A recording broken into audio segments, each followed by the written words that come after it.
হয়েছে ঘটনাটা কি হয়েছিল?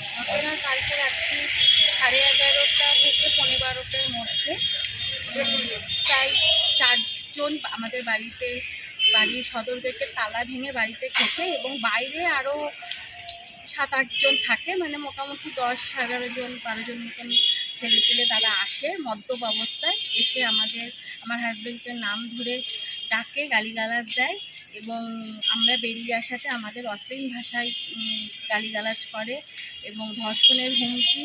আমার কালকে সকাল 10টায় লাশ ফেলে দেবো, এদের ধর্ষণটা খুব ভালো ভাষা, তবু এর থেকেও আরও জঘন্য নোংরা ভাষায় বলে গেছে কথা। এবং আমার নাইটি ধরে টানে, ওর নাইটি ধরে টানে, ওকে মারে যে ওর হাতে আঘাত পেয়েছে, হাতে আঙুলে লেগেছে, গলায় চেন ছিল লকেট সহ, সেটা ছিঁড়ে নিয়ে গেছে।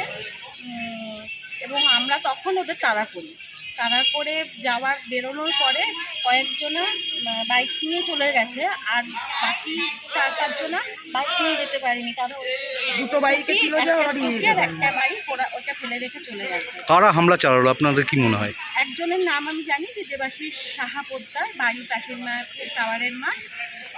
বাকি যারা ছিল তাদের মুখ ছাড়া কিন্তু আমরা নাম ঠিকানা কিছু জানি না। থানার পেছনে যে পরকা উঠেছে, যে তার ভাই সম্ভবত। কি কারণে হামলা হতে পারে আপনারা কি মনে করছেন?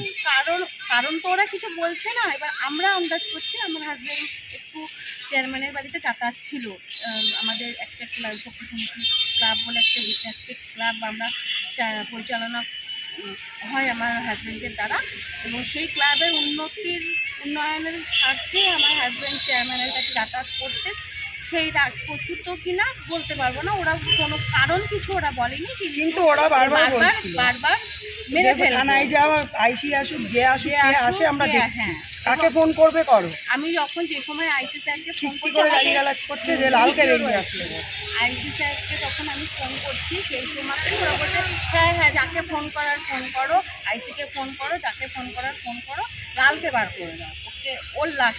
কি চাইছেন এখন আপনি? আমরা চাইছি এর আগেও ঘটেছে পুরো তদন্ত হোক এবং দোষীরা শাস্তি পাক, কারণ বারবার এইরকম হামলা আমাদের বাড়িতে। 70 বছর বয়সী আমার শাশুড়ি রয়েছেন, সবসময় আমাদের হাজবেন্ড বা আমার ভাসুর সবসময় বাড়িতে থাকে না, আমরা মহিলা এবং বাচ্চারাই বাড়িতে থাকি। তো আমাদের নিরাপত্তাটা আমরা চাইছি। থানায় অভিযোগ করেছেন? থানায় এর আগেও অভিযোগ করা হয়েছে। 7 তারিখ রাত্রেই আমরা রাত্রি 12টার সময় আমি লিখিত অভিযোগ জানিয়ে দিয়েছিলাম। সেই সময় তো থানা থেকে আশ্বাস দিয়েছিলেন যে পরবর্তীকালে কোনো ঘটনা ঘটলে আবার আজকে অভিযোগ করছেন? আজকে অভিযোগ করছি। আপনার নাম? আমার নাম শ্রাবন্তী সিং ঘোষ। কোথায় বাড়ি? সেবা সম্বন্ধ নবদ্বীপ নদিয়া, স্টেট ব্যাংকের।